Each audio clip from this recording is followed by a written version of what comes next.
I'm Dee. I'm a poet, A writer, a pointless winner, an LGBTQ activist, and I'm also a trustee. And I want you to know that you can be one too.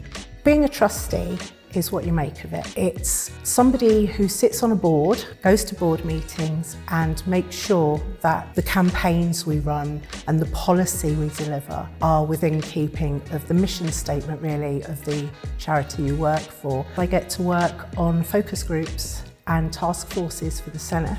And I get to go in and say, our members want this and what you're suggesting isn't good enough. And to be able to have the power to do that, it's absolutely wonderful. That's the part of the job I love the most, getting to change policy so things are easier for everybody.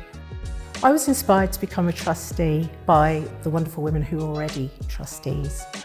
I had no idea that it was a role I could fulfil. I was a working class girl off a council estate and I didn't think it was for me. I asked the questions. I said, what will it entail? How would this work? And I filled in the application and went for it.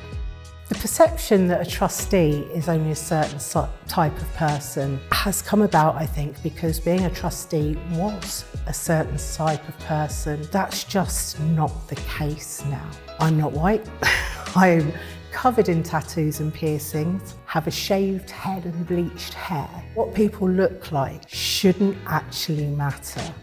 We have a real tendency to play down our achievements, and being on the board of trustees has stopped me doing that. My confidence has grown.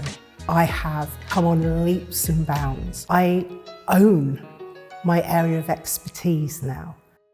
Do it now, do it yesterday. Ask somebody else who's a trustee to help you with the application. Think about what your skills are and what they can do for somebody else. Having this experience under your belt is so valuable. My life has changed completely since I took on the trusteeship.